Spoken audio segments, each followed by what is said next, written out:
de hoje, então, é a respeito de teoria da personalidade.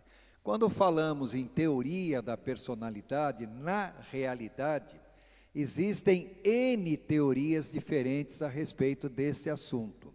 Nós vamos pegar somente uma das teorias, que é a que nós adotamos como padrão, que é a mais aceita, não é a única teoria não, tá? Eu já vou explicar por que não é a única teoria.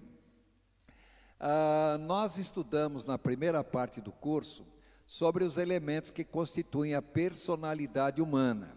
Então, nós falamos a respeito dos instintos, falamos depois sobre as emoções e sentimentos, falamos sobre os sentidos e percepções, sobre a parte cognitiva em si, e depois falamos sobre a vontade.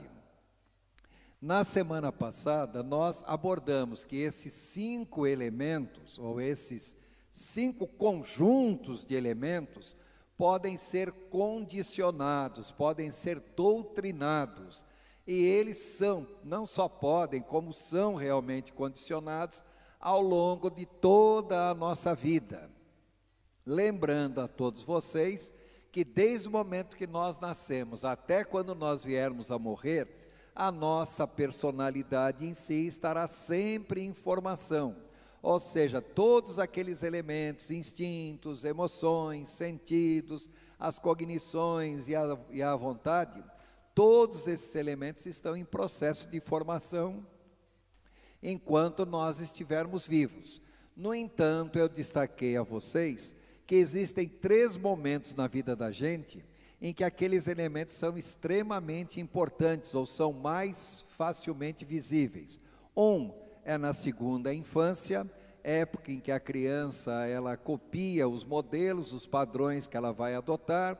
Outro é na época em meados da puberdade, principalmente por volta dos 15, 16 anos, quando a parte intelectual, o cérebro em si, consegue atingir o que nós chamamos a inteligência concreta, consegue realmente associar um monte de coisas. Então a nossa parte intelectual está praticamente formada, embora as conexões neuronais continuarão sendo formadas até por volta dos 21 anos no homem, 20 anos na mulher, por aí, tá claro? E depois destaquei também que por volta dos 35 anos, a nossa personalidade praticamente conclui, e aí a partir daí, a possibilidade de mudança de personalidade, não que não exista, existe sim, mas é muito pouco o que acontece conosco depois dos 35 anos. O que acontece muitas vezes é que nessa faixa de idade vem aquela fase da crise em que a pessoa vai analisar o que construiu para si, tá? Hoje, nós vamos falar a respeito de teoria da personalidade. Entenda bem, o que nós estaremos falando hoje é a pessoa normal, está claro? Lembrando que para uma pessoa ser normal, ela tem que ter alguma anormalidade, porque se ela não tiver anormalidade nenhuma, ela é completamente anormal, tá? Porque de médico e de louco todo mundo tem um pouco. Então, vocês vão ver hoje alguns perfis de personalidade.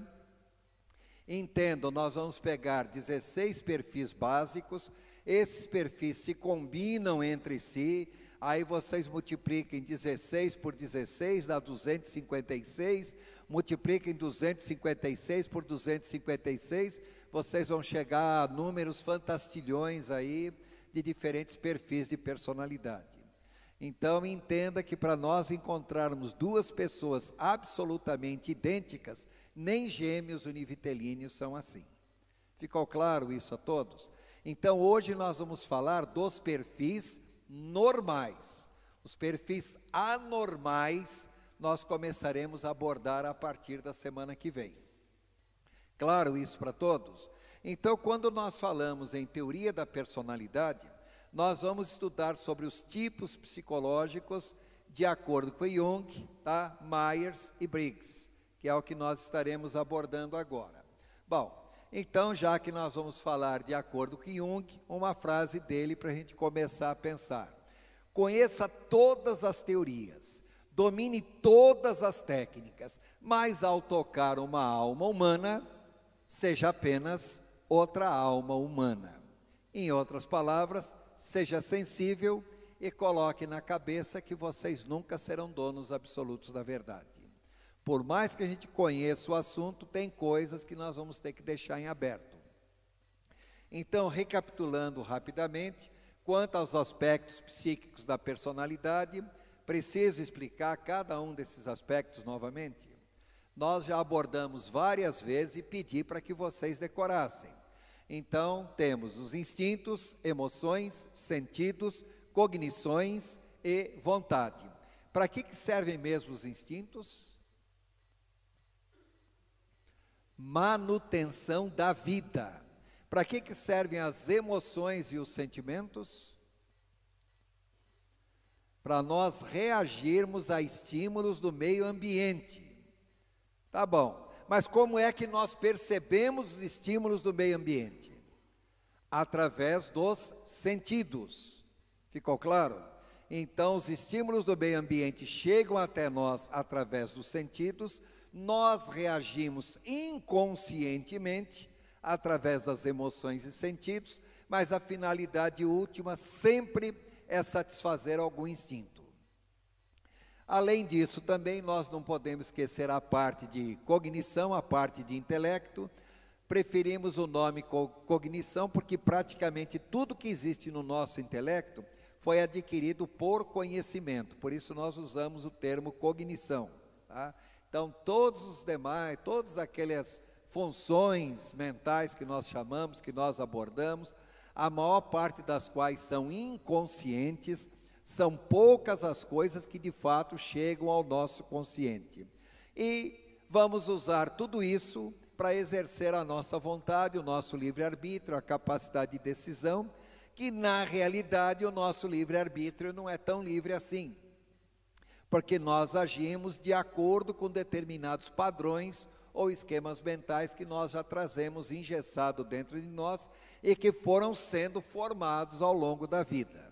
Bom, tudo isso nós já abordamos. Já falamos também que a personalidade, então, ela é formada basicamente de 3 grandes heranças, aquilo que nós já trazemos genético, a tendências inatas, então nós chamamos de herança filogenética, ou seja, aquilo que nós herdamos do pai e da mãe, diga-se de passagem, mais da mãe do que do pai, nós adquirimos muito mais características maternas do que paternas, tá? Mas lembrar que a nossa herança filogenética, ela não é altamente determinante na nossa personalidade. O principal fator determinante são as influências sociogenéticas, ou seja, o ambiente onde nós vivemos, e na semana que vem nós vamos falar que talvez a principal influência sociogenética, ou talvez não, a principal influência sociogenética na formação da nossa personalidade é a língua que nós aprendemos a falar. Então, o próprio idioma que nós aprendemos é altamente determinante na nossa personalidade. Semana que vem nós vamos dizer por quê. E não podemos esquecer também das experiências particulares de cada um, que nós chamamos de influências ontogenéticas. Mesmo 2 gêmeos univitelíneos vivendo em condições iguais, se são univitelíneos, a herança filogenética é a mesma. Se vivem em condições absolutamente iguais, teoricamente, as heranças sociogenéticas são as mesmas. Ainda assim haverá diferença entre eles, tá? Então, dizer que existem 2 pessoas absolutamente iguais, nós não podemos dizer. E nós nunca podemos esquecer desse detalhe importante. A personalidade de uma pessoa sempre é considerada em função do seu ambiente social, que na realidade determina o seu ambiente cultural, econômico e histórico. E lembrar que o momento histórico varia muito em função do tempo. Ou seja, o que hoje, numa dada sociedade, é aceito como normal, há 50 anos atrás podia não ser aceito como normal. O que hoje é aceito como normal, ou hoje o que não é aceito, daqui 50 anos, o nosso padrão social, cultural vai mudar completamente. Ficou claro isso para todos? Eu costumo dar um exemplo. Eu lembro quando eu era criança, uma vez no programa do Silvio Santos, olha que o camarada já trabalha há muito tempo, porque eu era criança, né? Apareceu uma mulher de maiô, o Silvio Santos deu a maior chamada de atenção nela, que no programa dele ele jamais admitiria uma coisa daquele tipo, uma mulher de maiô. Bom, isso, vamos dizer, uns 50 anos atrás. E hoje? Será que ele mudou de opinião?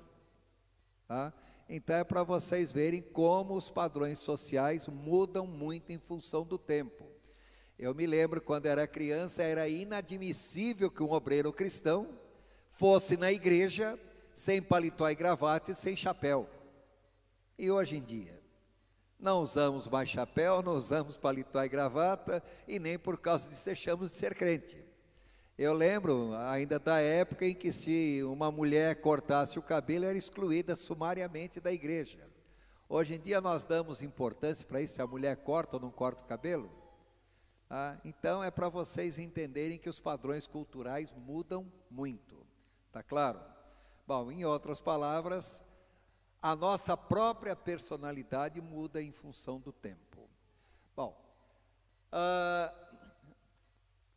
eu sei que muitos de vocês já devem ter visto aquele livro, Temperamentos Transformados, do Tim LaHaye, tá? Eu mesmo já falei sobre isso na igreja. Então, antigamente, nós falávamos muito sobre os tipos de personalidade, e desde a época de 400 e tantos anos antes de Cristo, Hipócrates, ele colocava que a personalidade do indivíduo dependia muito de certos fluidos, certos líquidos, daí a palavra humor, né? O humor quer dizer líquido. Então, certos líquidos que existiam dentro do organismo, e esses líquidos determinavam a personalidade. Então, ele falava sobre o indivíduo que era dominado essencialmente pelo principal líquido do corpo, né? O sangue, outros que eram dominados pela bile amarela, que na realidade não é amarela, é esverdeada. Quantos de vocês já abriram a barrigada de um bicho, frango, coisa assim, e foram lá na bile do bichinho? Se vocês apertarem, vocês vão ver que sai uma cor meio esverdeada e sai também uma cor mais escura, um marrom bem escuro. Então falava sobre a bile amarela ou bile verdina, sobre a bile negra, que na realidade não é negra, é marrom bem escuro, então bile rubina. Rubi quer dizer marrom, tá? E também sobre a fleuma ou linfa. Para quem não sabe o que é linfa, são os glóbulos brancos do sangue que circulam pelo corpo no sistema de defesa. Quantos de vocês já teve íngua alguma vez na vida? Íngua debaixo do braço, íngua no pescoço. Essas ínguas na realidade são pequenos glóbulos linfáticos que existem ao longo do organismo por onde flui a linfa em si. Então, de acordo com a teoria de Hipócrates, que na realidade não foi ele que criou essa teoria, ele apenas dissertou a respeito do assunto que se cria na época. Então, esses 4 tipos de fluidos no organismo determinavam os tipos de personalidade, mas ele não deu nome às personalidades. Foi um médico romano, isso já depois de Cristo, lá pelo ano 120, mais ou menos da era cristã, chamado Cláudio Galeno, ele que chamou aquele indivíduo que era dominado pelo sangue, então ele chamou de sanguíneo. Aquele que era dominado pela bile amarela, de colérico. Pela bile vermelha ou bile negra, né, de melancólico. E que eram dominados pela linfa, pelo fleuma, ele chamou de indivíduo fleumático. Literalmente, a palavra fleuma quer dizer algo mais ou menos parecido com um vulcão que está calmo. O vulcão está calmo, tranquilo, não se manifesta, mas é um vulcão. E de repente, quando menos se espera, aquele indivíduo aparentemente sangue de barata pode ter um chilique qualquer e demonstrar um comportamento extremamente agressivo, tá? Então é o indivíduo fleumático. Bom, na realidade, tanto Hipócrates como Galeno, eles partiam do princípio que ninguém tem um único tipo de personalidade, mas nós temos combinações. Então ele falava que existe o indivíduo sanguíneo colérico, sanguíneo melancólico, sanguíneo fleumático. Então, sanguíneo predominante, tá? Primário, aí seria sanguíneo colérico, quer dizer, sanguíneo primário, colérico secundário. Sanguíneo melancólico, sanguíneo primário, melancólico secundário. Sanguíneo fleumático, então sanguíneo primário, fleumático secundário. Como também poderia ter um indivíduo colérico sanguíneo, ou seja, o colérico agora é primário, sanguíneo é secundário, então teria também o colérico melancólico e o colérico fleumático. A mesma coisa com relação ao melancólico, melancólico sanguíneo, melancólico colérico, melancólico fleumático. A mesma coisa para o fleumático, fleumático sanguíneo, fleumático colérico, fleumático melancólico. Em outras palavras, eram 12 combinações diferentes de personalidade. Por que isso? Para coincidir com os 12 signos do zodíaco. Então, eles acreditavam que, de acordo com o signo da pessoa, a pessoa tinha algumas características de personalidade. Bom, é claro que na época se acreditava nisso, hoje em dia nós sabemos que tudo isso é besteira, mas que tem gente ainda hoje em dia que crê em signo, tem, tá? Se não tivesse, não teria tanto astrólogo e outras baboseiras qualquer, as pessoas falando sobre isso, tá? Agora, não se orientem por isso não. Bom, o fato é o seguinte, essas teorias nunca tiveram comprovação científica, mas por falta de uma teoria realmente científica, era a única aceita até final do século XIX. Só que no final do século XIX, surge a psicologia como ciência e a seguir surge também a psicanálise. Freud, ele era judeu, mas era um judeu ateu, incrédulo ao extremo, e ele se opunha a tudo que tivesse conotação religiosa ou astrológica, ou seja lá o que for. E dentro da psicologia também, a gente fala nos primeiros psicólogos, só que ninguém para pensar que todos os primeiros psicólogos eram teólogos também. O próprio fundador da psicologia, William Wundt, porque Wundt criou o laboratório de psicofisiologia da Universidade de Wittenberg, na Alemanha, tal, é o pai da psicologia. Legal, ele era teólogo. Se dedicou bastante tempo à psicologia e no final da vida dele voltou à teologia. Tá? Então, quando a psicologia surgiu, nunca se esqueçam que mesmo sendo científica, ela nasceu dentro da teologia. Então, os primeiros psicólogos também se levantavam frontalmente contra essa teoria de Hipócrates e Cláudio Galeno. Não aceitavam esses contextos em hipótese alguma. Claro até aí? Bom, na realidade, esses conceitos dos 4 temperamentos de Hipócrates nunca foram completamente esquecidos. E vira e mexe, eles brotam. Quando o pastor Tim LaHaye lançou o livro Temperamentos Transformados, que todo mundo já achava que esses conceitos tinham morrido, estavam extintos, de repente explode no meio evangélico com uma força muito grande, né?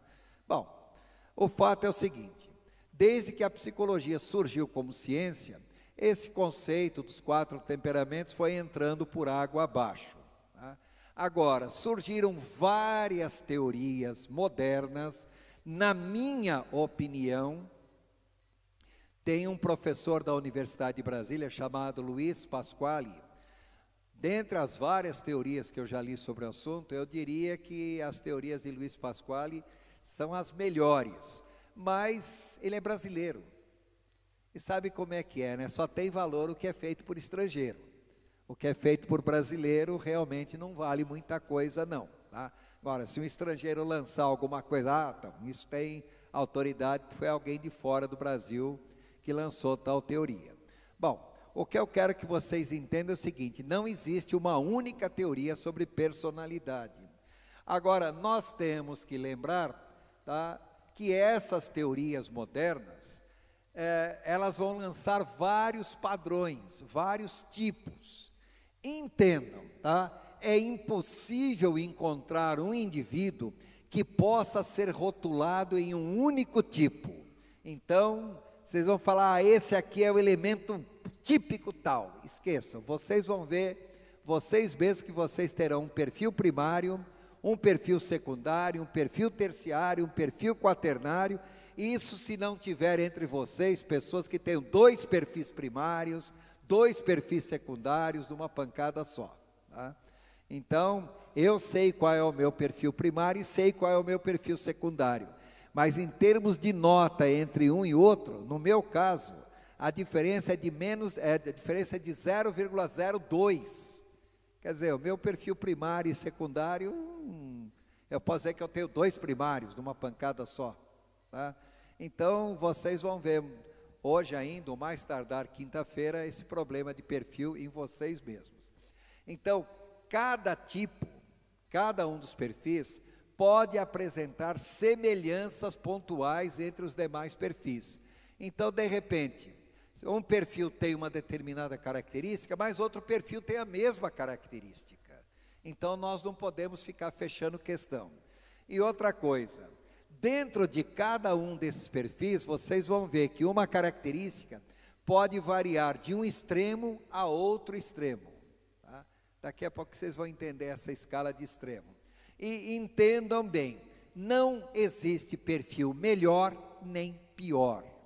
Então, alguns de vocês vão falar, eu gostaria de ter perfil tal. Não, não é o que você gostaria, é o que você é. Então, qual é o perfil melhor? Não tem melhor nem pior. Em qualquer desses perfis, por enquanto, essa semana nós só vamos falar da psicologia do normal. Na semana que vem nós vamos falar do anormal. Então, em qualquer um desses perfis, tem pessoas normais, tem pessoas anormais e tem pessoas normais demais. Tá? E os normais demais é que são um perigo. Tudo bem até aí? Tá? Então, não queiram ser 100% certinhos, porque vocês não serão. Bom, então eu coloquei aqui só a título de comparação algumas dessas teorias. Então eu coloquei lá as hipóteses de Hipócrates e Galeno, quer dizer, 400 anos antes de Cristo. Então eles colocam as teorias, né, que a teoria é baseada nos 4 humores corporais. Então colocam lá o indivíduo sanguíneo, melancólico, colérico e fleumático. Lembrando que na realidade eles se combinam entre si formando 12. Então é o sanguíneo melancólico, sanguíneo fleumático, sanguíneo colérico, melancólico sanguíneo, melancólico fleumático, melancólico colérico, a mesma coisa o fleumático e o colérico. Bom, aí já no século XIX, século XX, vão aparecendo outras teorias, são dezenas de teorias, eu coloquei só as mais difundidas, essa de Fred e Florence Littauer, eles são usados mais para seleção profissional. Então, quem trabalha muito em RH, já ouviu falar no indivíduo influenciador, consciencioso, seguro, dominador, tá? Bom, e assim vai. Aí, um detalhe, né? Quase todos eles são judeus, tá? Então, entre os judeus, principalmente a dona Pertol, ela coloca a teoria dos potenciais pessoais. Então, aquele indivíduo popular, o indivíduo que é perfeito em tudo, o pacifista e o poderoso. Já Shelton é um pastor da igreja anglicana, igreja episcopal, ele coloca sobre os tipos morfológicos. Então ele coloca o indivíduo ectomórfico, quer dizer, ecto é para fora, tá? Voltado mais para fora, mesomórfico, tá? Médio e endomórfico. Ou seja, ele coloca lá a pessoa mais gordinha, a pessoa mais magrinha, a pessoa que não é nem gordinha nem magrinha. Como se a gordura da pessoa realmente influenciasse na sua personalidade. É claro que isso é baboseira, mas não é tão baboseira assim não. Porque em geral as pessoas mais gordinhas são as mais alegres. A não ser que sejam gordinhas demais, porque aí são frustradas com o seu tamanho. Tá claro? Aí aparece Carl Gustav Jung, ele fala essencialmente da comunicação do indivíduo. Inicialmente ele coloca que o indivíduo ou ele é vertido para fora, extrovertido, é vertido para o meio ambiente, ou ele é vertido para dentro de si, o introvertido, ou ele é as duas coisas ao mesmo tempo, o ambivertido. Só que desses três conceitos a coisa evoluiu que vocês nem imaginam. Tá? E aparece também o Mike Wells, é pastor batista, ele coloca sobre os três atributos fundamentais da personalidade. Se nós vamos considerar o aspecto emotivo, entendo aí emotivo como emoção, instinto, o aspecto pensador, entendo aí que é a parte de sentidos e cognição, ou o indivíduo realizador, que é o indivíduo volitivo. Em outras palavras, eu só mencionei essas, mas entendo que não são só essas, tá? Tem um livro chamado Teorias da Personalidade, ou 2 livros com esse mesmo título, que vocês vão ver dezenas de teorias diferentes. Agora, vale a pena conhecer todas? Não, não vale. Então vamos pegar aquilo que mais interessa para nós, que é o que nós usamos, ou de uso mais comum, tá? Bom, agora, qual é a vantagem de nós estudarmos e estabelecer um padrão de personalidade? Olha, em geral, nos primeiros 5 minutos de conversa com alguém, se a pessoa for um bom observador, já dá para traçar um perfil de personalidade. Hoje mesmo eu estava na clínica, eu atendi um casal, aí o casal brigando lá, vai divorciar, isso e aquilo, aí eu fiz algumas perguntas, eles falando tal, e eu comecei a descrever algumas características de personalidade de cada um. Aí virou o rapaz para mim, engenheiro, e falou assim: como é que o senhor pode saber disso em apenas esses minutos de conversa que nós estamos aqui? Eu falei, bom, eu posso saber disso por 2 motivos. Primeiro, porque eu já tenho alguns padrões na cabeça, e vocês se enquadram perfeitamente nos padrões que eu tenho na cabeça, tá? E em segundo lugar, eu não estou chutando, eu tenho alguns parâmetros nos quais eu me baseio. Aí a esposa virou assim e falou, ó, não sei no que o senhor se baseia, mas que o senhor descreveu a gente, o senhor descreveu, tá? Falei, tá bom. Então, qual é a vantagem de nós conhecermos as teorias? Primeiro, é uma ferramenta, em primeiro lugar, para a autocompreensão, e em segundo lugar, para a compreensão das demais pessoas. Mas entendam o seguinte, uma outra pessoa pode estar conversando com vocês, e essa outra pessoa conhece as teorias também. Então, assim como vocês estão analisando, vocês estarão sendo analisados. Tá joia? Então, em primeiro lugar, é para compreensão própria e compreensão do nosso interlocutor. Eu esqueço terrivelmente.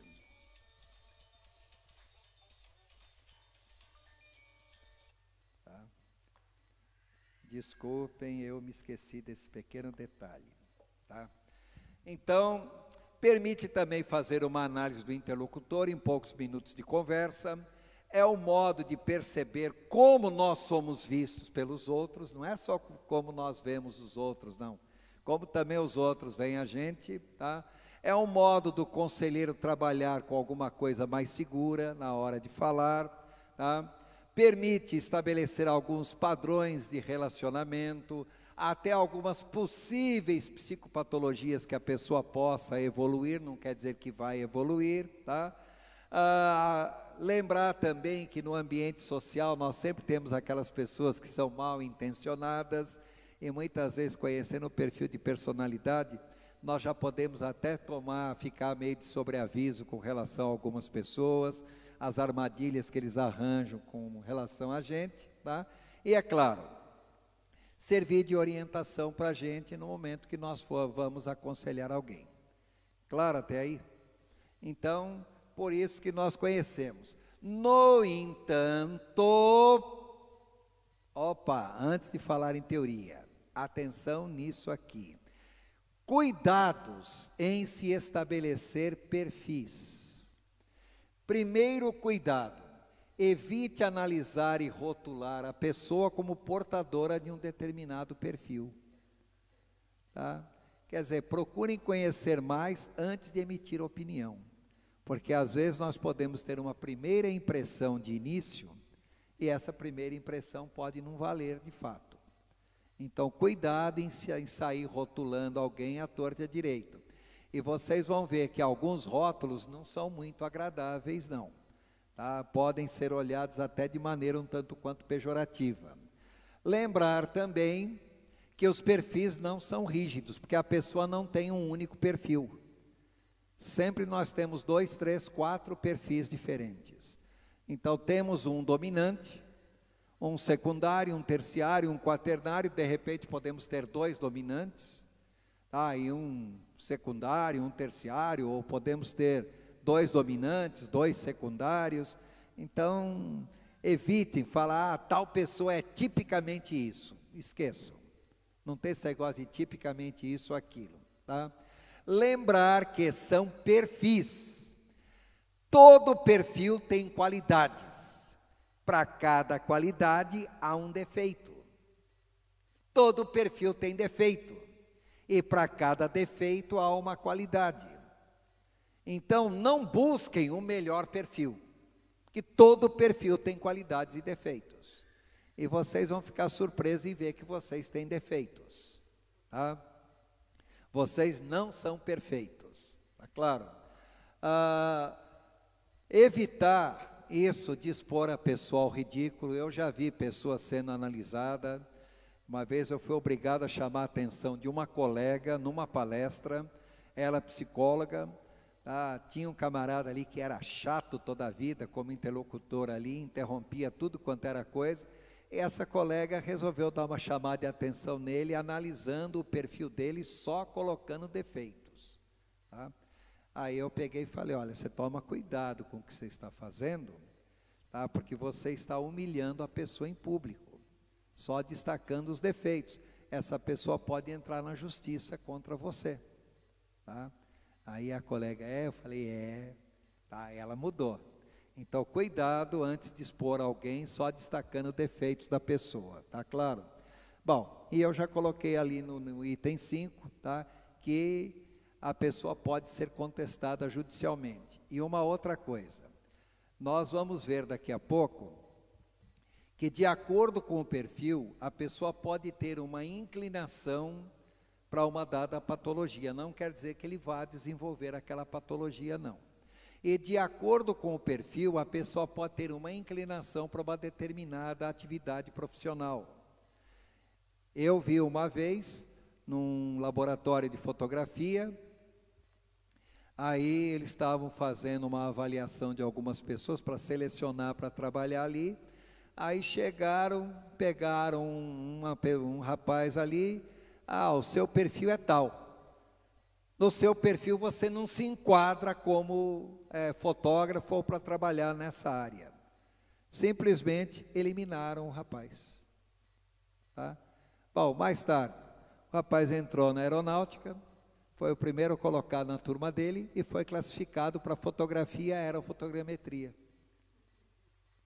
E aí? Tá? Então, e ele trabalha até hoje, tá?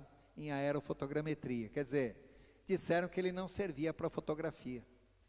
Então, cuidado quando nós usamos esse perfil como uma forma de determinar profissões ou eliminar para determinadas profissões. Olha, qualquer um pode desenvolver qualquer profissão desde que a pessoa tenha motivação para aquilo.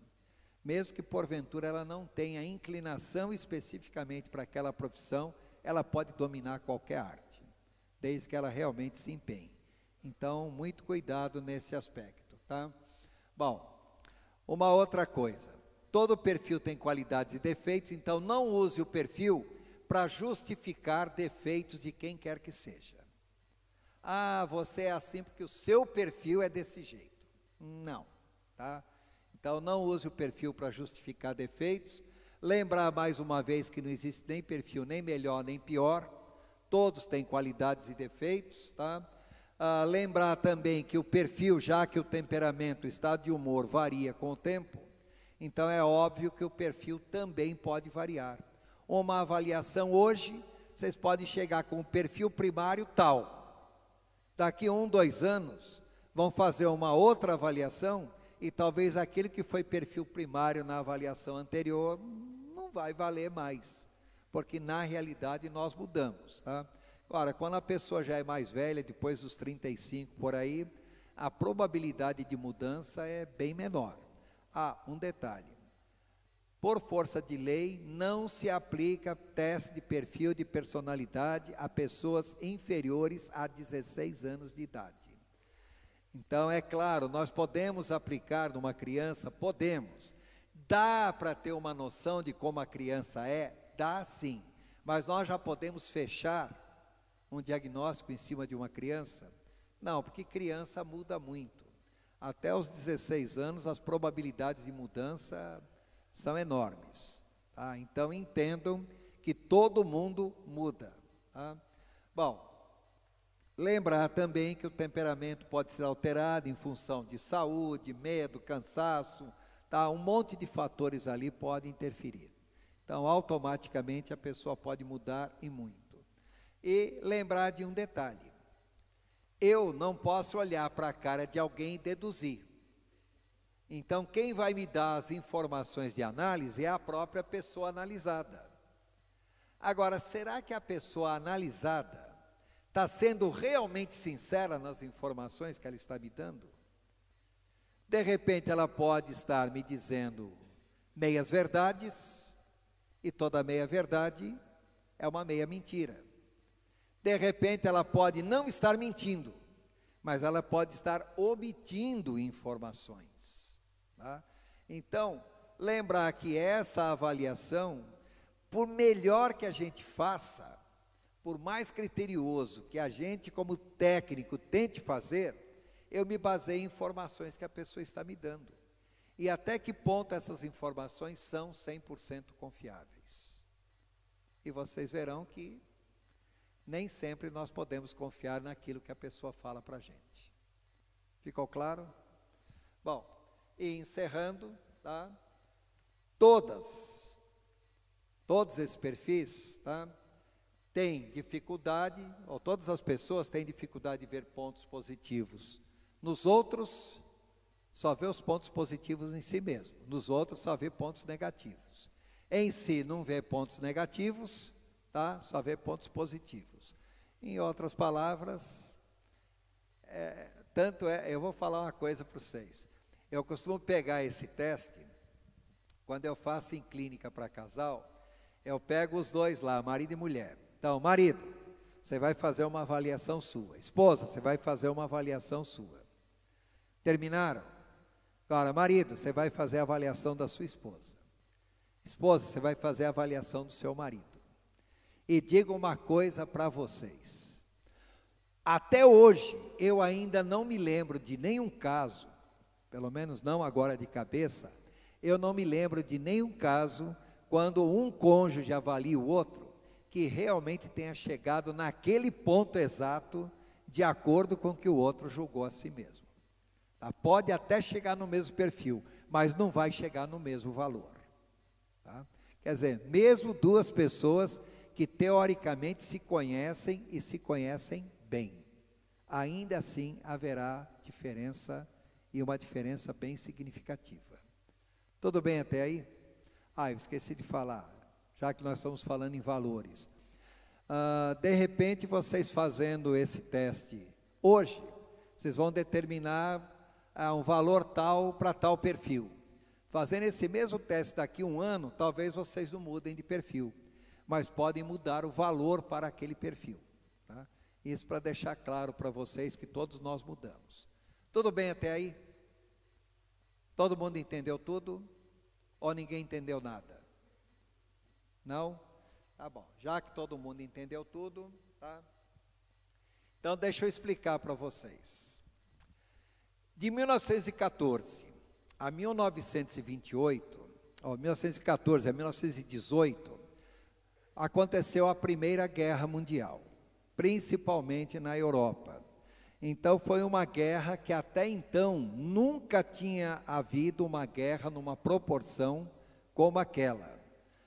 Não em termos de duração, não em termos de pessoas envolvidas, porque as guerras napoleônicas e a Guerra dos 30 anos na Europa, teve muito mais gente envolvida e teve muito mais destruição do que a Primeira Guerra Mundial. O diferencial da Primeira Guerra Mundial não foi tanto o número de pessoas envolvidas, mas foi o poder de destruição que os homens dispunham, que até então ninguém dispunha. E outra coisa, até a Primeira Guerra Mundial, ainda existia muito aquele negócio do cavalheirismo na guerra. Então, se o inglês matasse um alemão, era soldado alemão, é inimigo, mas morreu em batalha, então tem que ser sepultado com honras, tá, de herói de guerra ou coisa assim. Tá? Então, tudo isso era observado. Na Primeira Guerra Mundial, não dava tempo de observar tudo isso, não. Se matava o inimigo, era desfazer logo dele para partir para o próximo. E uma outra coisa, quem ganha uma guerra não é necessariamente o país que tem mais soldados. O que faz com que o país ganhe uma guerra é a sua capacidade industrial de manter o esforço de guerra, de manter uma quantidade grande de soldados em campo de batalha, de ter uma economia forte e sustentável. Então, já na Primeira Guerra Mundial, o conceito é destruir principalmente a infraestrutura do país. Não se preocupar tanto em matar o inimigo, mas bombardear fábricas, bombardear estradas, rodovias, meios de produção, porque se fizer com que o país perca a sua capacidade produtiva de manter o esforço de guerra, então automaticamente o povo não vai ter condições de manter aquela guerra por muito tempo. Bom, toda guerra sempre partiu desse princípio, mas não na escala que a Primeira Guerra Mundial teve. Vamos falar, bom, e daí? E daí que nessa ocasião aparece na Suíça um tal de Carl Gustav Jung, médico, psiquiatra, o pai dele era pastor da igreja luterana pietista. Na época não existia o termo pentecostal ainda, mas seria uma igreja luterana pentecostal que nós chamaríamos hoje, tá? E ele foi criado no Evangelho, mas cresceu, se formou em medicina, não quis saber do Evangelho, não quis saber de igreja, não quis saber de nada. Posteriormente, isso bem depois, ele teve um ataque cardíaco, veio a morrer, fizeram todo o esforço para ressuscitar Carl Gustav Jung, não teve jeito, e quando preparavam o velório, o sepultamento dele, ele sentou, levantou e estava vivo. Foi um auê para todo mundo, até para ele.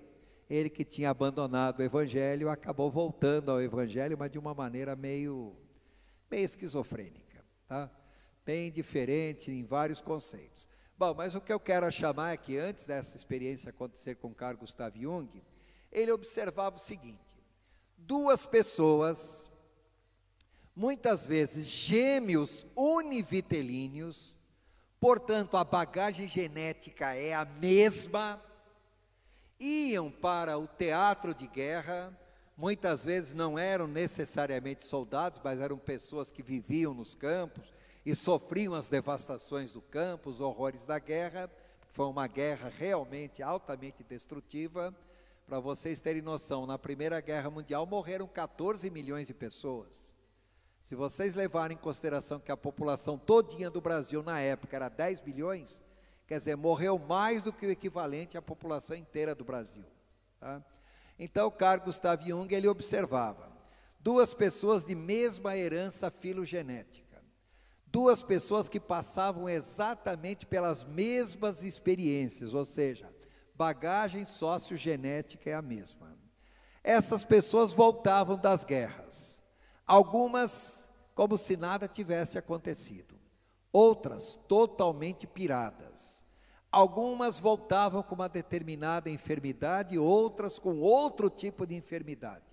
Espera aí, mas se a bagagem genética é a mesma, se as experiências sociais são as mesmas, por que que o efeito da guerra sobre essas pessoas eram tão diferentes? E ele começou a analisar, estudar, e ele viu que por mais parecido que as pessoas fossem, existiam certos padrões entre duas ou mais pessoas, e ele chamou esses padrões de tipo. Então eram padrões tipológicos. E ele falava, de acordo com tal padrão tipológico, a pessoa tende a desenvolver mais uma determinada enfermidade. Mudando-se o padrão, outra pessoa com outro padrão tipológico, a tendência de desenvolver outra enfermidade parece ser mais clara. Então ele começou a ver que havia uma relação entre padrões de personalidade ou tipos de personalidade e a possibilidade de desenvolver algumas enfermidades específicas. Bom, era a Primeira Guerra Mundial, elemento humano para analisar, para estudar, ele tinha e tinha de monte, tá? Era muita gente. Então, em 1923, ele escreveu o livro Tipos Psicológicos, onde ele analisa, ele afirma que o comportamento humano não é aleatório, nem tampouco imprevisível. Ao contrário, o comportamento humano pode ser classificado em determinados padrões, sendo, portanto, previsível. Então, dentro daquele padrão, a pessoa pode até ter variações de comportamento, mas os padrões de comportamento serão mais ou menos o mesmo para cada padrão tipológico. Ele, no ponto de vista dele, separou as pessoas em 4 funções mentais, que ele chamou funções perceptivas e funções julgadoras. O que vem a ser função julgadora? É aquele tipo de pessoa que não é meramente passivo, é aquela pessoa que interfere no seu meio ambiente, determina o seu meio ambiente, ou pelo menos vive ativamente o seu meio ambiente. Enquanto que as pessoas perceptivas são aqueles que são meramente mandados. Ele citava muito um pequeno trecho de um general grego chamado Hipócrito, tá? Que falava: mais vale um exército de ovelhas comandados por um leão do que um exército de leões comandados por uma ovelha. Então, algumas pessoas são leões, nasceram para comandar, e podem fazer com que até ovelhinhas se comportem como verdadeiros lobos. Agora, se colocar na liderança pessoas que são ovelhas, pode fazer com que verdadeiros leões sejam apagados. Então ele colocou que algumas pessoas simplesmente sofrem a história, passam pela história. Outras pessoas vivem a história e alguns determinam a história. Então os perceptivos são aqueles que são mais passivos, os julgadores são aqueles que influenciam de maneira mais decisiva. E ele colocou que os perceptivos, em geral, são as pessoas mais sensoriais e mais intuitivas. Reparem que eu coloquei sensação com S maiúscula. E reparem que eu coloquei intuição com N maiúscula. Está claro? Bom, daqui a pouco eu explico por que isso. E depois ele colocou as pessoas julgadoras, aquelas pessoas que fazem a história. Algumas são mais pensadoras, thinking em inglês, então colocou um T ali, tá? Enquanto que outras são mais emotivas, feeling. Então, na realidade, ele separou as pessoas em 4 grupos, pessoas S, N, T e F. Tudo bem até aí? Vamos falar, bom, para que isso? Aguenta um pouquinho, tá? Então, ele observou o seguinte: de acordo com esses perfis iniciais, ele colocou 4 perfis iniciais. Depois o estudo dele foi evoluindo, ele viu que não eram apenas 4. Então, de acordo com esses 4 perfis iniciais, as pessoas podem manifestar determinadas preferências, inclinações ou interesses para coisas específicas. Pessoal, todos estão me acompanhando? Tá? Bom, aí terminou a guerra, tá? Ambiente relativamente tranquilo, não tão tranquilo assim, tá? As ideias dele circulavam mais no meio acadêmico, não tinham uma aplicação prática, concreta, tá? E o tempo foi passando e as ideias dele aparentemente iriam morrer ficar por isso mesmo. Principalmente porque não era a primeira nem era a última teoria que tinha surgido, outras teorias de personalidade estavam surgindo. Aí, de repente, começa a Segunda Guerra Mundial. Aí surge lá nos Estados Unidos duas mulheres, mãe e filha, né? A Catherine Cook Briggs e a filha dela, Isabel ou Isabella Briggs. Mais tarde a Isabela casou, então é Isabella Briggs Myers, já com o nome de casada, tá? Elas, na realidade, tinham a responsabilidade de uma fábrica que fornecia material para o exército americano. E agora estoura a Segunda Guerra Mundial. Se na Primeira Guerra Mundial foram 14 milhões de mortos, na Segunda Guerra foram 56 milhões de mortos. Tá? Ou seja, a quantidade de pessoas envolvidas era muito maior, principalmente homens. Então, se o homem era apto, exército e daí para a guerra. Então, a quantidade de homens que deixavam as fábricas, deixavam os meios de produção, era muito grande a quantidade de homens. Sim, mas quem é que vai manter a indústria? Quem é que vai manter a produção? Bom, só tinha duas opções: ou os velhos, ou os homens inaptos para a guerra, ou mulheres. Até então, mulher só servia para pilotar fogão ou pia de cozinha. Não se pensava até então a mulher fora de casa como meio realmente como uma trabalhadora, uma produtora. Mas agora a Segunda Guerra exigia, porque precisava. Tá? Então a mulherada começou a sair daquele ambiente doméstico e ir para a fábrica. E aí surgia um problema, porque até então as mulheres não tinham nenhuma espécie de preparo para nada, em termos de manter indústria ou coisa assim, e não dava tempo de preparar, precisava de pessoas urgentes para produzir e rápido. E não dava para dar um treinamento a longo prazo, coisa assim. Então, as duas, sendo mulheres, elas observavam uma coisa curiosa. Poxa, as mulheres, algumas têm determinado perfil que se adaptam mais a determinado tipo de atividade. E começaram a associar perfil, atividade laboral. Bom, aí lembraram do teste de Carl Jung, onde ele colocava perfil, possível psicopatologia. Bom, para elas foi simples, vamos analisar os perfis, desenvolver os estudos de Jung e ver, de acordo com o perfil que Jung já tinha traçado, nessa altura Jung já tinha chegado a 12 perfis diferentes, começou com 4, já tinha evoluído para 12, tá? E elas começaram a analisar aqueles perfis e viram que podiam estabelecer 16 perfis, e não 4 ou 12, como Jung tinha estabelecido, e para cada tipo de perfil, um tipo de atividade profissional. Opa! O perfil, de acordo com Jung, podia mostrar uma enfermidade. De acordo com as duas, o perfil podia mostrar uma atividade profissional. Fechar o triângulo aí era simples.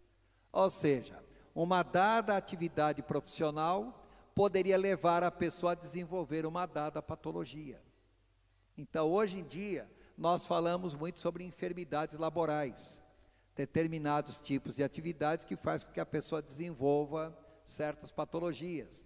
Hoje, para nós, isso é óbvio, na época não era tão óbvio assim, não. Então, foram essas duas, e a partir daí, elas criaram uma escala, né? Criaram escalas, né? Que elas chamavam de 16 tipos básicos de personalidade, pegando o indivíduo extrovertido e introvertido, que Jung já tinha falado, mas pegando também sobre o indivíduo sensorial, intuitivo, o pensador, o feeling, o julgador e o perceptivo. Então, reparem ali, o indivíduo extrovertido e introvertido, I. Depois, indivíduo sensorial, N. O indivíduo intuitivo. Espera aí, não começa com I? Poderia colocar o I maiúsculo, não, mas já tinha um introvertido como I maiúsculo. Então, por isso que o intuitivo ficou como N. e não como I. Reparem que a primeira letra em si é que determina o perfil. Só que no intuitivo não podia usar o I, porque o I estava sendo usado para introvertido. Entenderam o porquê N? Tá? Depois, o pensador, o thinking, tá?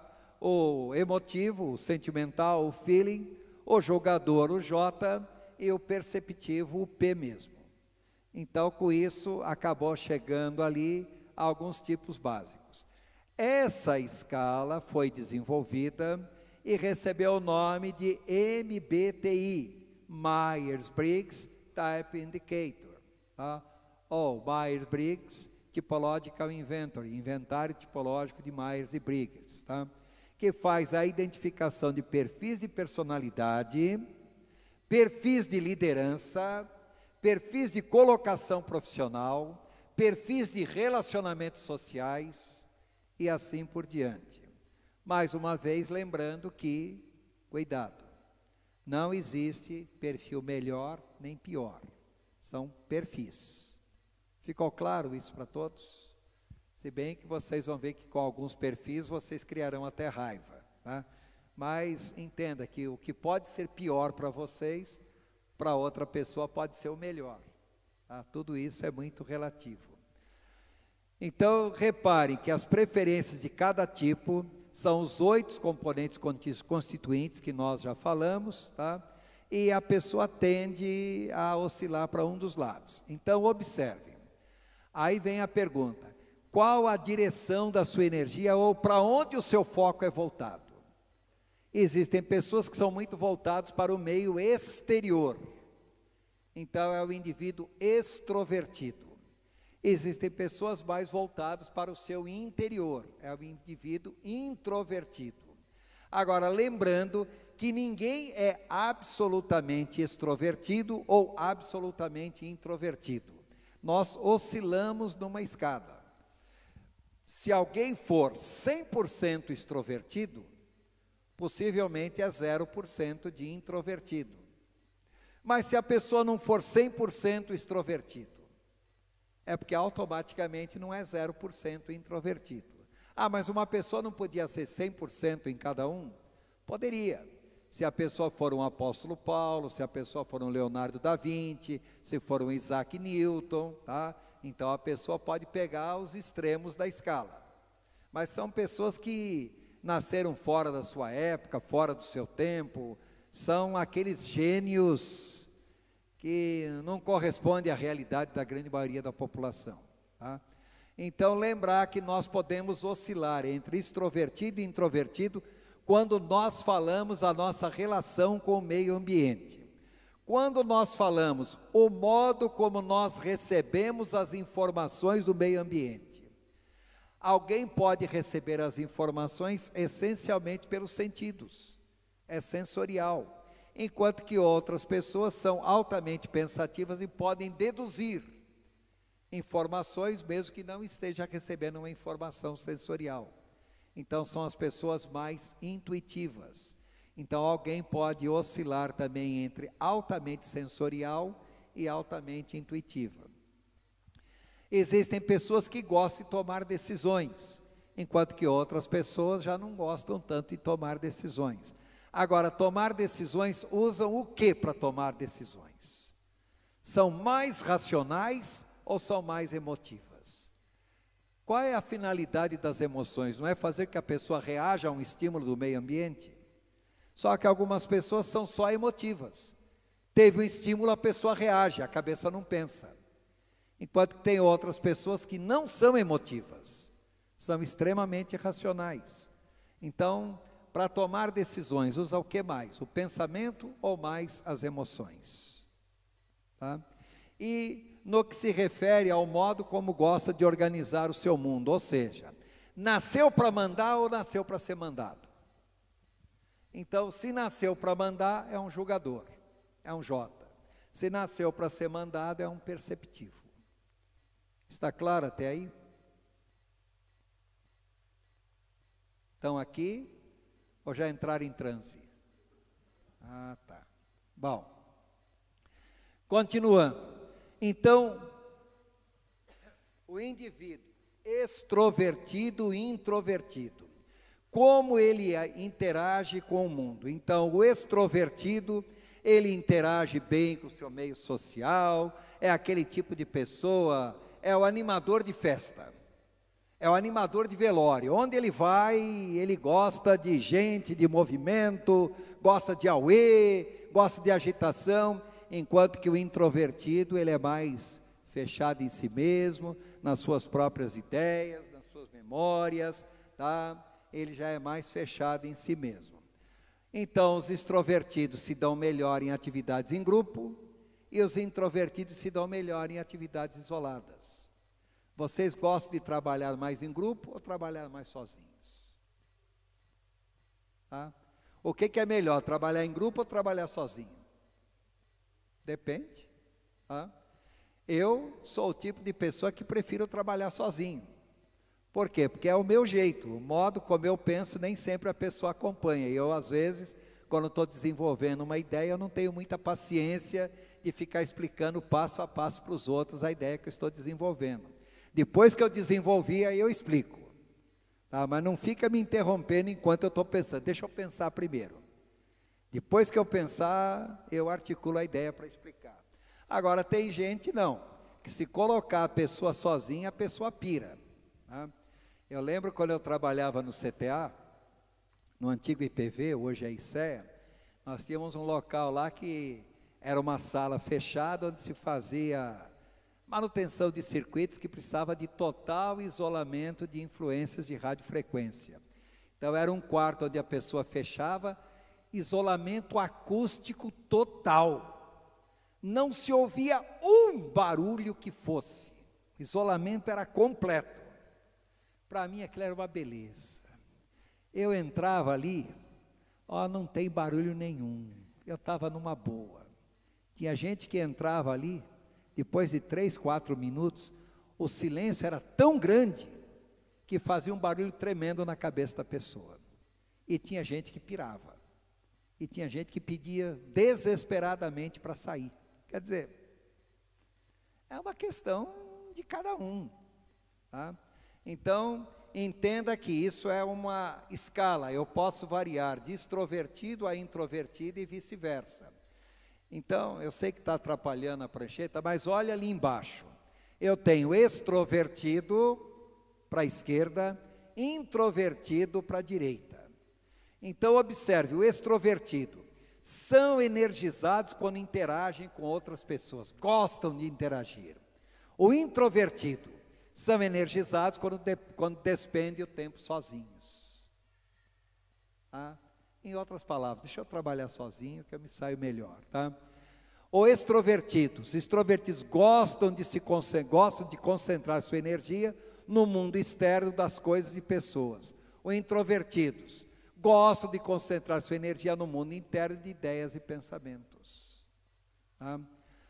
Os extrovertidos preferem trabalhar em diversos projetos ao mesmo tempo. O introvertido concentra sua atenção em um único projeto de cada vez. O extrovertido é um sistema operacional multitarefa. Faz um monte de coisa ao mesmo tempo. O introvertido é monotarefa, é uma coisa de cada vez. Tá? Bom, o extrovertido faz um monte de coisa, consegue ver tudo, mas não se concentra em nada.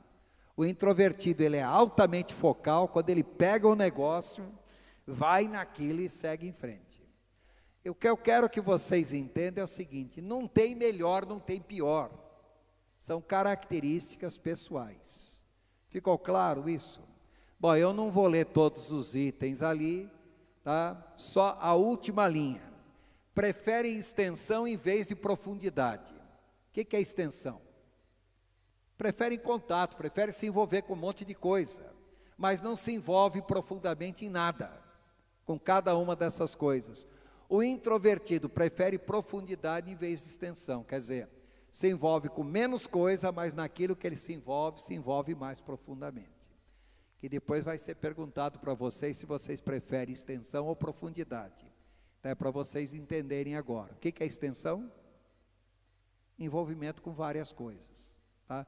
Profundidade, envolvimento com menos coisa, mas mais focado naquilo que está fazendo. Aviso aos navegantes. Tanto homem como mulher podem ser extrovertido ou introvertido. Está claro? Lembrar a vocês que o ângulo de visão das mulheres é 15 graus maior do que o ângulo de visão de homem. Então a mulher sempre tem uma visão mais ampla do que o homem. Agora, o ângulo de visão do homem é menor, mas em compensação ele é mais focado, tá? Basta vocês verem um homem ou uma mulher em supermercado, né? A mulher entra no supermercado, o olhinho dela é que nem um radar, já leu tudo quanto é placa, leve 3, pague 2, liquidação, oferta do dia, coisa assim, tá? O homem nem viu se tem placa, quanto mais o que a placa está oferecendo, porque ele nem viu a placa. Mas se ele entrou ali com o objetivo de comprar determinada coisa, ele vai naquele ponto, tá? Então, como eu digo, o homem no supermercado só serve para empurrar carrinho. Por isso que eu ensinei minha mulher a dirigir, para não ter mais que ir com ela em mercado. Bom, pessoal, então isso aí são características, que vocês lerão essas características daqui a pouco. Tudo bem? Então, só uma? Como é que você consegue? Eu tenho tantas.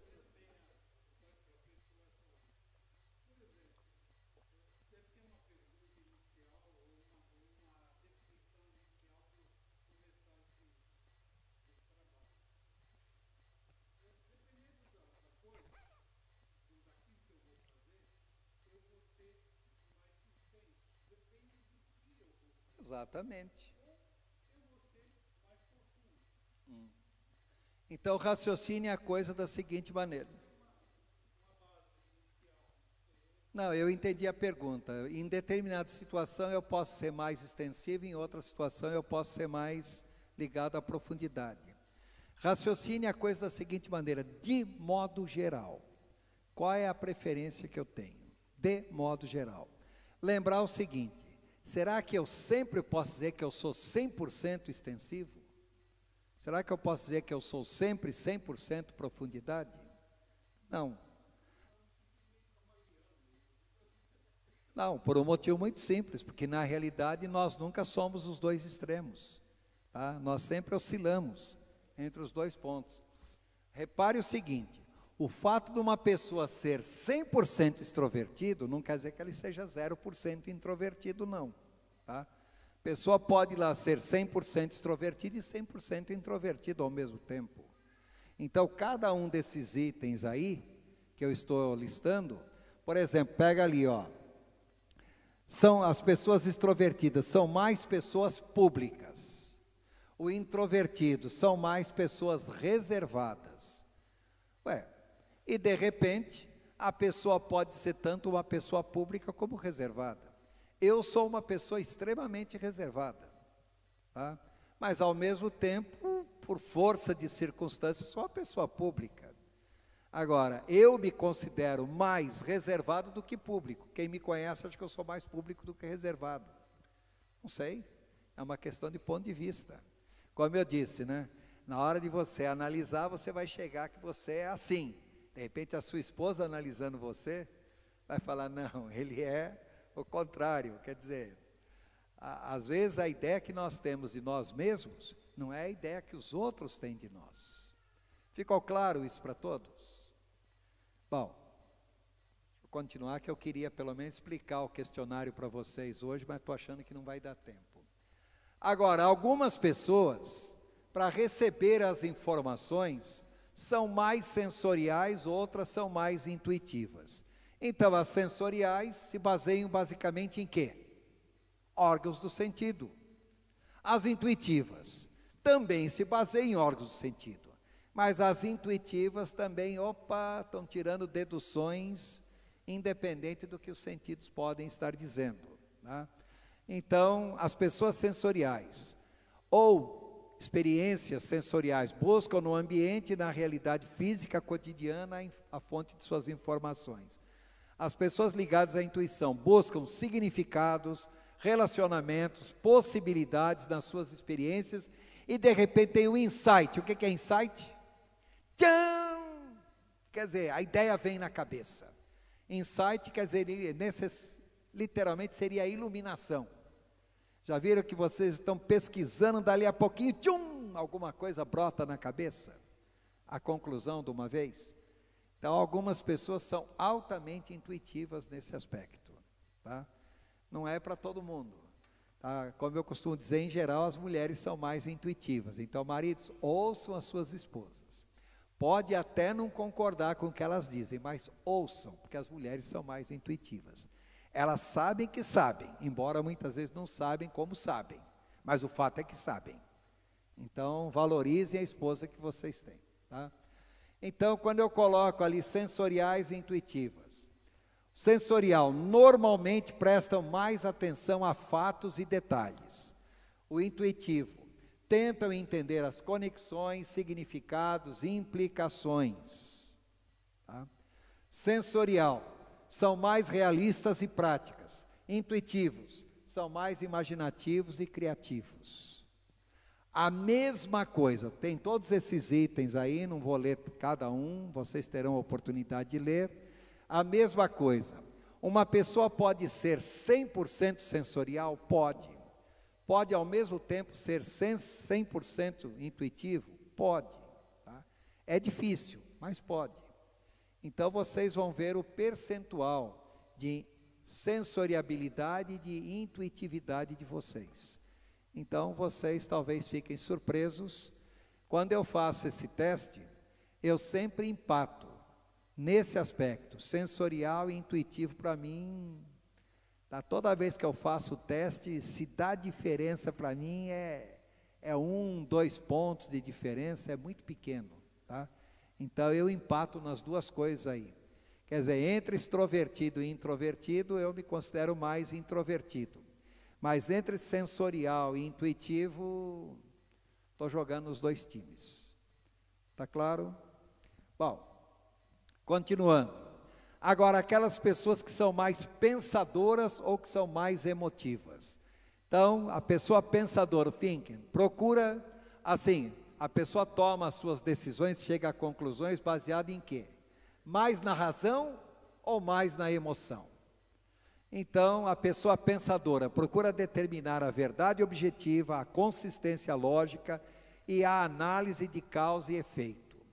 A pessoa sensitiva ou feeling, sentimental, emotiva, preocupa com o impacto de suas decisões, que suas decisões têm sobre as demais pessoas envolvidas na situação.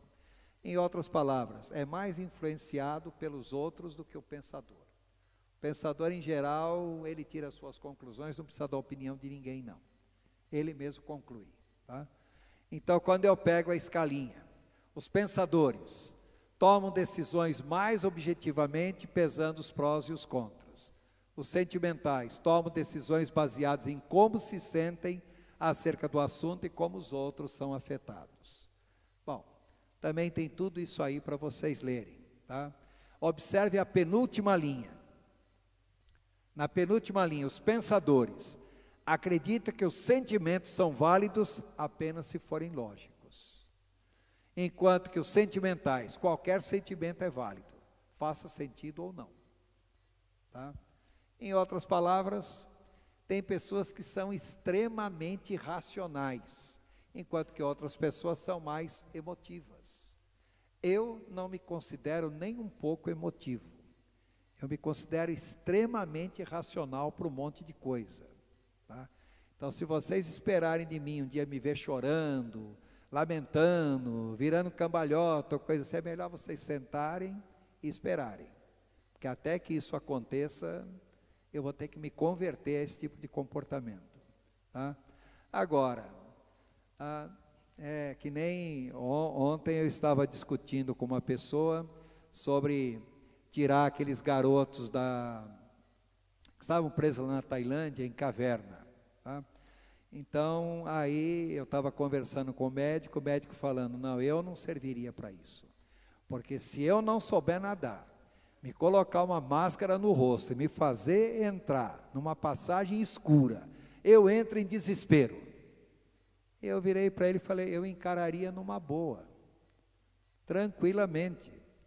Ah, mas isso é porque você sabe nadar. Eu falei por um motivo muito simples. Eu não sabia nadar, me jogaram numa piscina, eu quase morri afogado. Como eu não sabia nadar, eu quase morri afogado. Quando eu saí da piscina, todo mundo começou a rir. e todos falavam para mim que nunca mais na vida eu entraria naquela piscina. Muito pelo contrário, eu saí dali já decidido que eu ia fazer um curso de natação, fui e fiz, gostei tanto que fiz um curso de mergulho, tá? Então de vez em quando eu faço umas doidices aí, vou lá para o litoral, alugo o scuba, o equipamento tal, e fazer mergulho. Bom, é uma questão de como que a pessoa enfrenta. Eu parto do seguinte princípio: se gente muito pior do que eu fez, por que eu não vou fazer? Tá? Eu não sou o pior que existe, não sou o melhor, mas se teve gente pior que fez, eu também faço, tá? Então eu vou e meto as caras. Posso me dar mal? Posso, mas pelo menos eu tentei, tá? Agora tem gente que nem tenta. Então, se vocês esperarem que eu vou me dobrar diante da tensão do momento, tá? Pode ser que um dia isso aconteça, não vou dizer que não vai acontecer, mas pelo menos até agora, para quem já chegou aos 64, não aconteceu.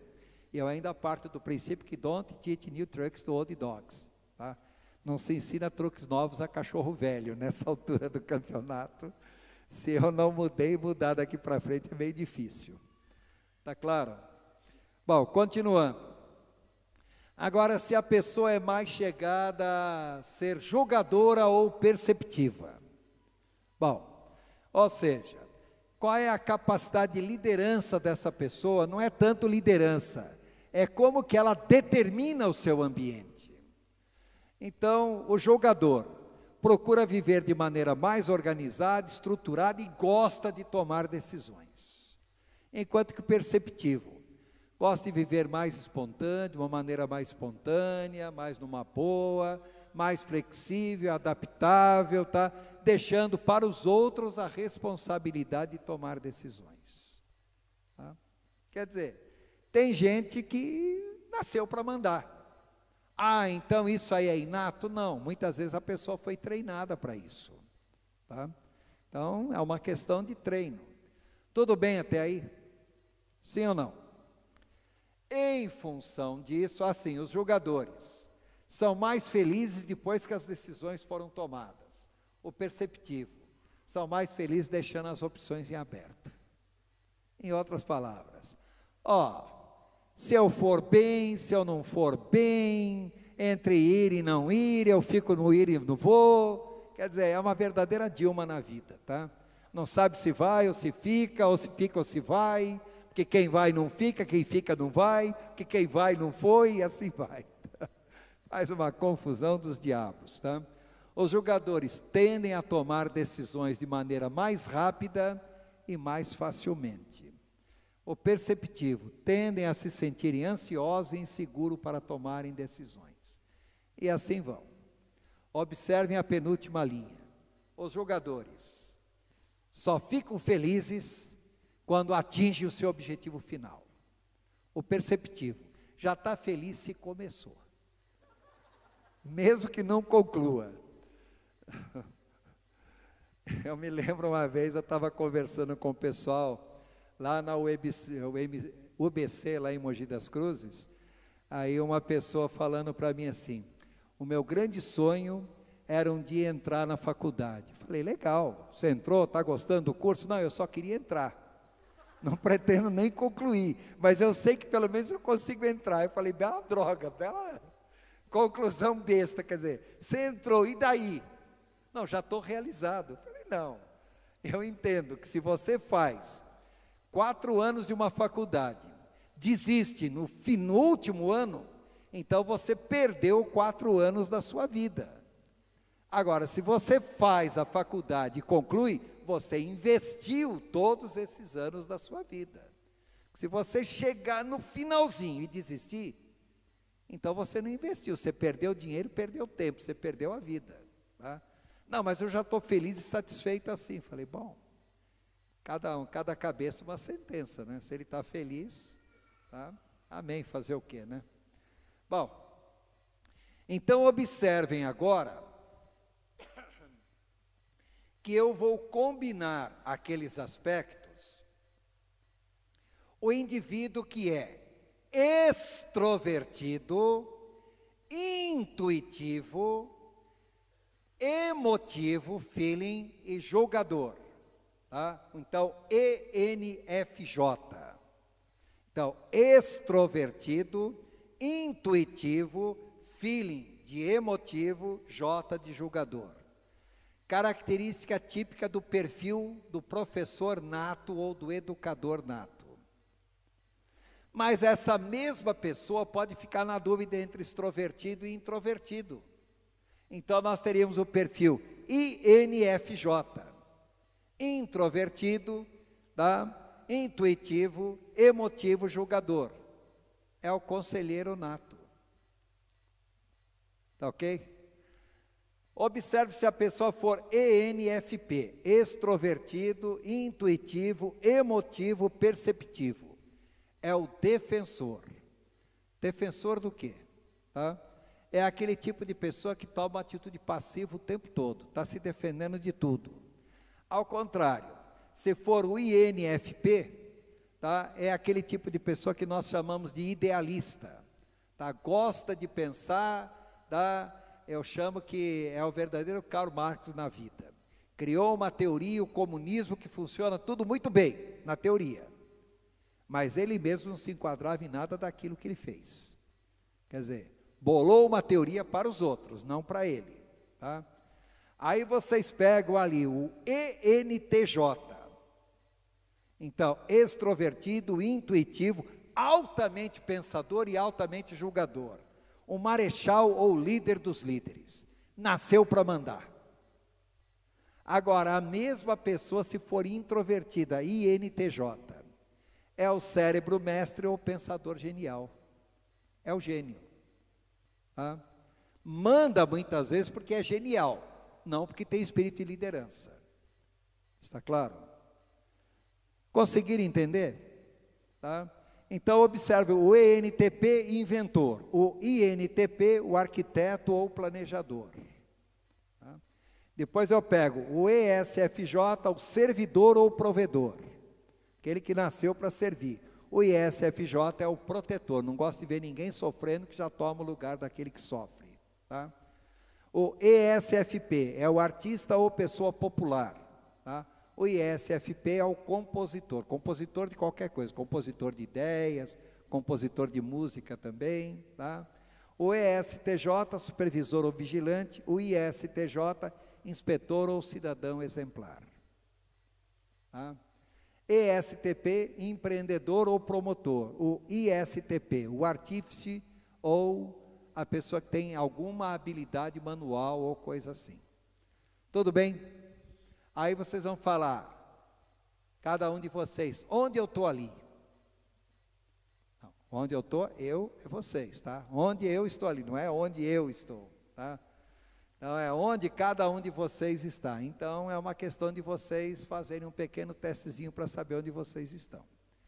Tudo bem? Antes, porém, de fazer o teste, aí aparece um cidadão em 1978, David Kirsch. Eu tive a oportunidade de encontrar esse cidadão lá na Flórida. Tá? Ele escreveu o livro, Please Understand Me. Por favor, me entenda. Tá? E nesse livro, ele procura estabelecer uma relação entre os 16 tipos de temperamentos de Jung, Catherine e Isabel Briggs e os 4 temperamentos de Hipócrates. Tá? Eu só vou mencionar, eu não vou entrar em detalhes nisso daí. Tá? Só quero que vocês entendam o que ele menciona. E o que ele coloca? De acordo com Hipócrates e Galeno, os 4 temperamentos são aqueles: melancólico, sanguíneo, colérico e fleumático. E Jung coloca essas 16 combinações. Aí aparece Kirsch e ele coloca nessas combinações, ele pega o ESTJ, ISTJ, ESFJ, ISFJ e coloca tudo no grupo melancólico. Tá? Depois pega lá o ESTP, ISTP, ESFP, ISFP e coloca tudo no grupo sanguíneo. Tá? A mesma coisa, ele pega 4 ali no colérico, 4 no fleumático e ele chama de indivíduos do primeiro grupo. Ele chama dos indivíduos SJ, tá? Então observe que todo no primeiro grupo ali, todos são S e J. No segundo grupo, todos são S e P. No terceiro grupo, todos são N e F. E no quarto grupo, todos são N e T. Tá? Bom, e com isso, ao invés de chamar de melancólico, sanguíneo, colérico e fleumático, ele usa os termos mais atualizados. O indivíduo sensorial julgador, também chamado de guardião ou protetor. Em vez de sanguíneo, é o sensorial perceptivo ou artesão criador. Ao invés de colérico, intuitivo, sentimental, idealista ou visionário. Ao invés de fleumático, o intuitivo pensador, também chamado de racional ou intelectual. Tá?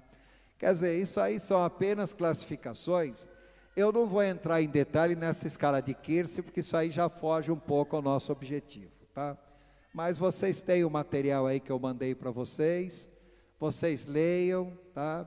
Eu vou parar aqui nesse ponto, são quase 9 horas, e eu pergunto para vocês, imprimiram?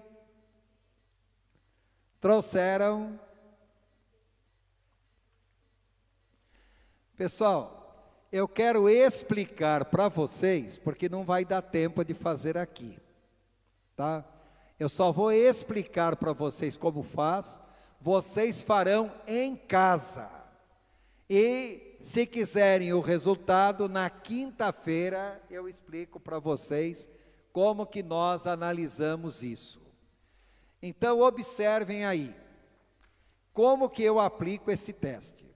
Então, por exemplo, eu posso aplicar esse teste numa plateia, tá?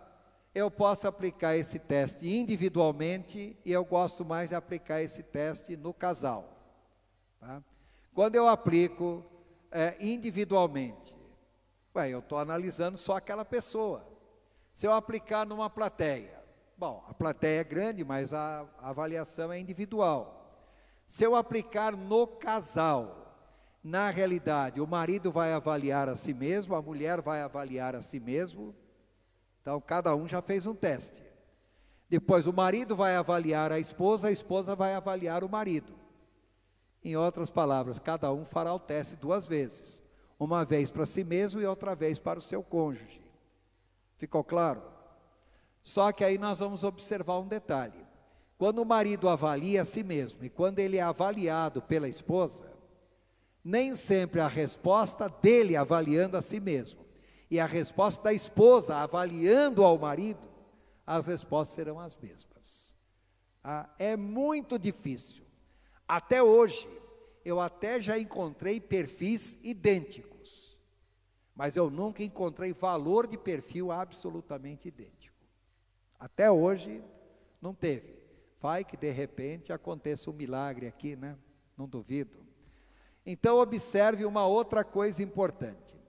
Quando eu aplico esse teste para a pessoa, eu coloco lá, teoria da personalidade, inventário de avaliação tipológica. Nome completo, idade e data. Por que nome completo, idade e data? Bom, o nome completo é o nome mesmo, né? Não dá para vocês enganarem o nome de vocês. Por que idade e data? Porque essa mesma avaliação, se for aplicada daqui 1 ano, 2 anos, vocês vão ver que talvez apresente variações. Em pessoas depois dos 35, a variação é mais uma variação de valor do que de perfil. Agora, em pessoas muito novas, pode sim dar uma variação até de perfil. Tá? Aí observem, número 1, nas 4 primeiras tabelas a seguir, então vocês observem que vocês têm na primeira página uma tabela, na segunda página 2 tabelas e na terceira página a primeira tabela apenas. Tá? Então, nas 4 primeiras tabelas a seguir, atribua os valores 0 a 6 para todas as proposições. Então, de 0 a 6. Então, não adianta atribuir 7, 8, 9 ou 10, é só de 0 a 6. Tá? Anotando o valor nas colunas centrais, coluna C1, correspondente a cada proposição. Então, observe aí na primeira tabela. Dá para vocês verem que eu tenho duas colunas C1 e duas colunas C2? Então, obviamente, a coluna C1 que está à esquerda é para os dados que estão anotados à esquerda. E a coluna C1 que está à direita, os dados que estão anotados à direita, é óbvio. Tá joia? Aí vem lá, o que eu vou colocar nessas colunas C1? Eu vou colocar, por exemplo, eu pego na coluna C1 aí o primeiro item. Gosta de interagir com outras pessoas. Aí na mesma linha, à direita. Gosta de ficar sozinho. Então, eu gosto de interagir com outras pessoas ou gosto de ficar sozinho? Então, eu venho lá, o que eu vou colocar em C1 para cada uma dessas informações? Aí eu coloco lá em cima, olhem a tabela aí em cima, na parte de cima. 0, não se aplica de maneira alguma. 1, aplica-se apenas algumas vezes se aplica. 2, aplica-se, mas não com muita frequência. 3, aplica-se razoavelmente. 4, aplica-se bastante, mas nem sempre. 5, aplica-se a maior parte das vezes. 6, aplica-se totalmente. Bom, então vocês só poderão atribuir valores de 0 a 1. De 0 a 6. Então não adianta inventar o valor 7, 8, 9, tá? É só de 0 a 6. Tá joia? Bom, mas eu quero que vocês observem algumas coisas. Primeiro, só nas duas colunas C1. Observem que eu tenho que ler a linha toda. Então, gosto de interagir com outras pessoas, gosto de ficar sozinho. Por que eu tenho que ler a linha toda? Porque às vezes a informação que está à esquerda é complementada pela informação que está à direita. Às vezes é contraditada pela informação que está à direita. Então eu vou atribuir, por exemplo, gosto de interagir com outras pessoas, coluna C1 de 0 a 6. Aí gosto de ficar sozinho, coluna C1 correspondente de 0 a 6. Então o fato de eu colocar 6 numa coluna não quer dizer que a outra vai ser 0, não. Eu posso colocar 6 em C1 a uma afirmação e colocar 6 para o C1 da outra informação. Está claro? Lembre-se o seguinte, são extremos da escala. Então eu posso, no extremo é de 0 a 6, no extremo, no outro extremo de 0 a 6 também. Tudo bem? Aí vem lá, atenção. Não peça informações a pessoas conhecidas, como elas consideram você em cada proposição. As respostas devem ser estritamente pessoais. Em outras palavras, é para fazer o teste sozinho. Não é para perguntar nada para ninguém. É a pessoa passando uma informação de si mesma para o papel. Não é o que os outros acham, o que os outros pensam ainda. Tá? Segundo marcador aí, não é para indicar o que você foi no passado, ou o que você quer ou gostaria de ser no futuro. Atribua valores ao que você é no presente momento. Então, na circunstância atual que vocês estão vivendo, qual é o valor que vocês atribuiriam? Essa circunstância atual vocês estão vivendo há quanto tempo? Há um mês? Um ano? Bom, se faz tanto tempo que vocês estão na mesma circunstância, então considerem basicamente a última semana, o último mês, tá?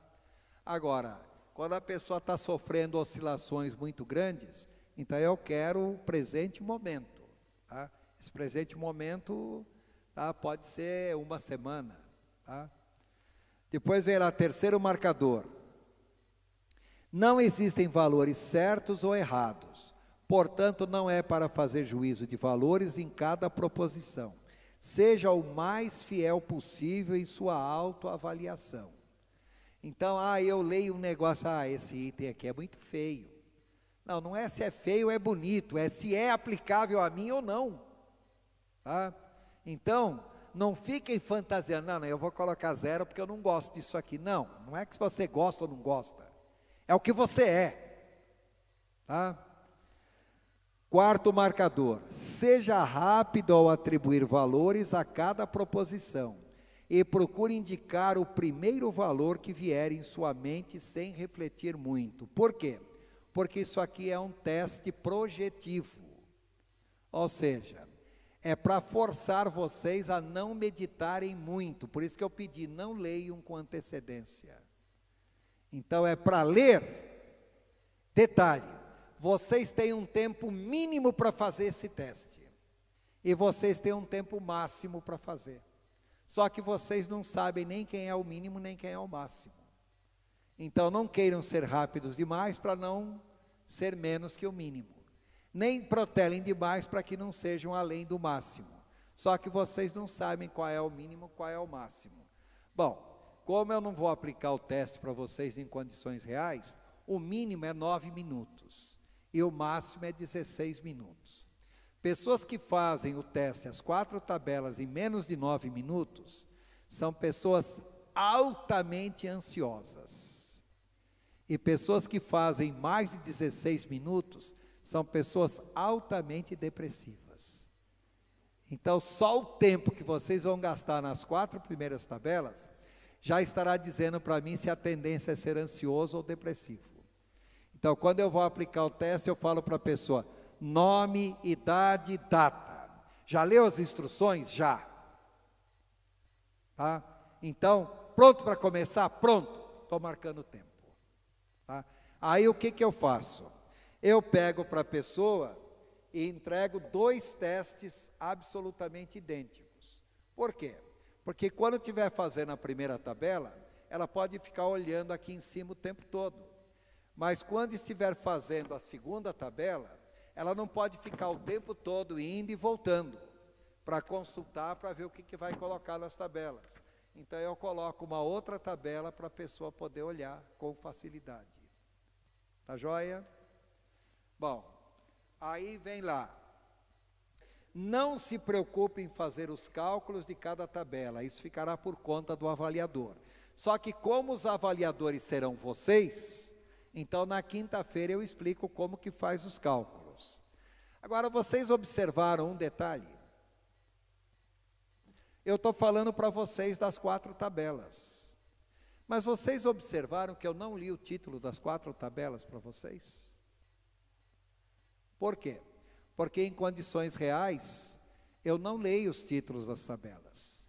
Porque se eu ler o título da primeira tabela, como você interage com o mundo que o rodeia, como direciona as suas atenções, aí eu já coloco lá, extrovertido ou introvertido. Tá? Quer dizer, só de ler o título, eu já estaria induzindo a pessoa a marcar alguma coisa. Então, em condições reais, eu não leio o título nenhum. Tá claro? Então, o que eu vou querer que vocês façam em casa depois? Vocês vão fazer isso.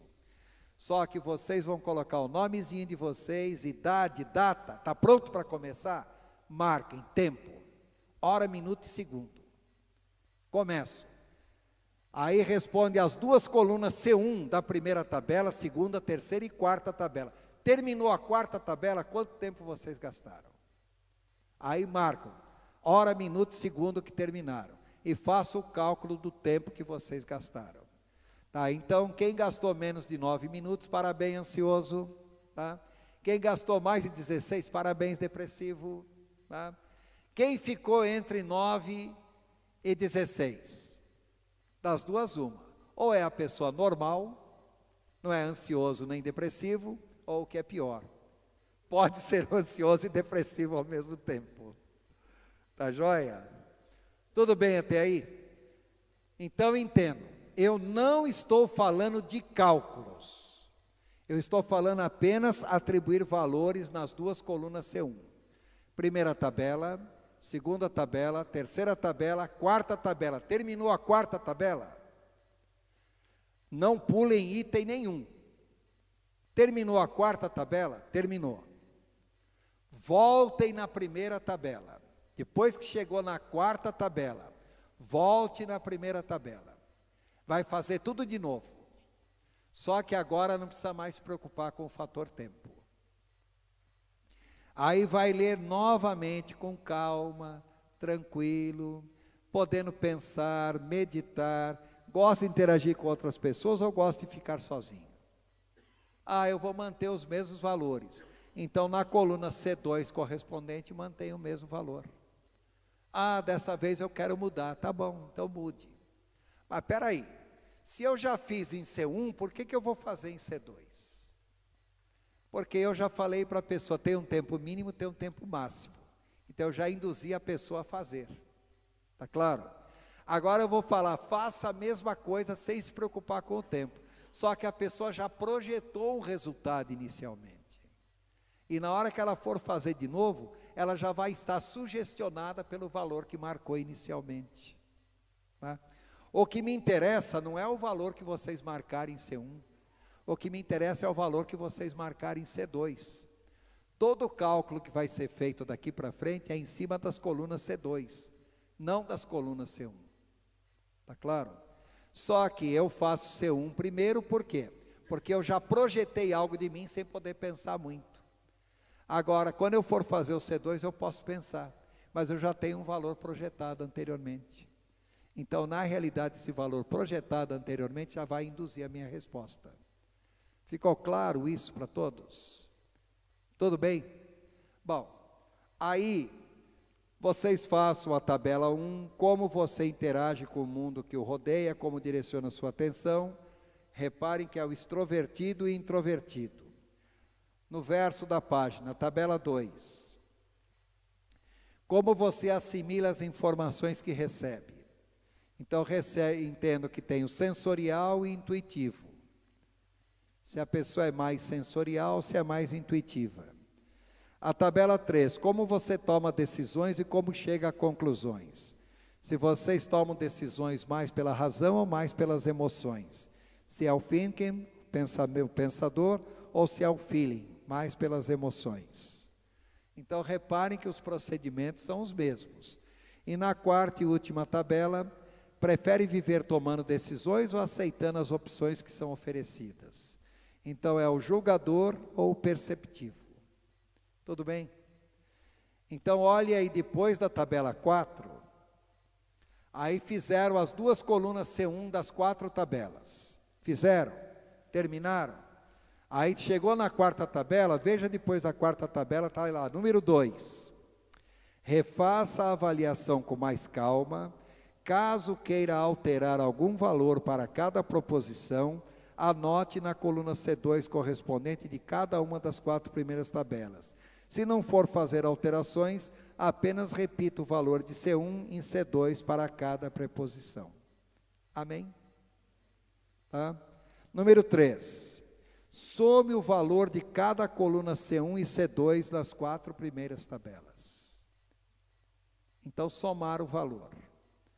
Pessoal, cada tabela tem 10 proposições do lado direito, tem 10 proposições do lado esquerdo.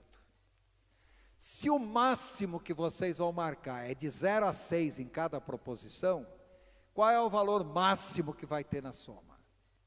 60. Entenderam? Se são 10 proposições, se vocês marcarem 6 em cada uma das 10 proposições, na hora de fazer a soma vai dar 60. Então, se alguém encontrar um valor maior que 60, pode refazer que está tudo errado. Não pode encontrar um valor maior que 60. Então, se 60 é o valor máximo, 60 equivale a 10. Numa escala de 0 a 10, 60 equivale a 10. Mas o valor que vocês vão encontrar não chegará a 60. Vamos dizer que o somatório deu 40. Se 60 vale 10, 40 vale quanto? É fazer uma regra de 3 simples. 60 vale 10, 40 é pegar 40 vezes 10 dividido por 60, tá? Ou seja, 4 vezes 10 dividido por 6 vai dar a mesma coisa, tá? Aí vocês terão, reparem que no final de cada tabela, olhem a tabela 1. No final da tabela 1, vocês estão vendo a coluna C2 ali? Vocês vão somar, vai ter um valor na coluna C2. A outra coluna C2, vocês vão somar, vai ter um valor na coluna C2. Agora, reparem a última linha da tabela. Total de C2 dividido por 6 igual a E. Então, o valor que vocês encontrarem em C2...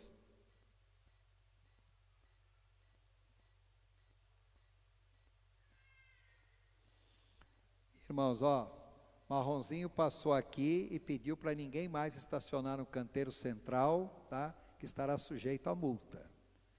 Então, creio eu que hoje ele estará usando de misericórdia com vocês.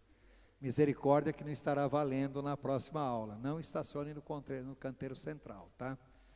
Então, observe, na coluna aí C2 da tabela 1, coluna C2 da esquerda, total de C2 dividido por 6 vai ser o valor de E.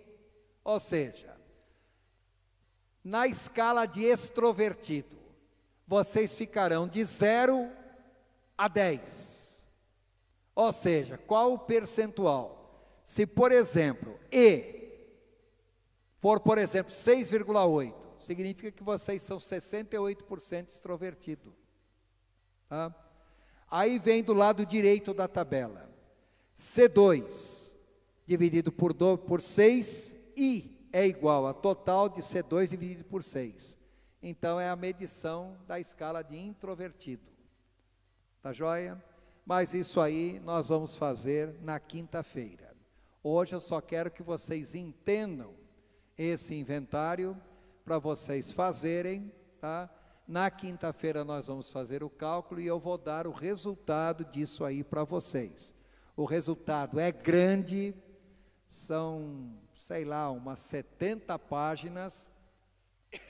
Eu vou mandar para vocês na quinta-feira o resultado, porque eu não quero que vocês leiam o resultado, tá? Então eu mando na quinta-feira, mas depois que vocês já estiverem aqui, tá joia?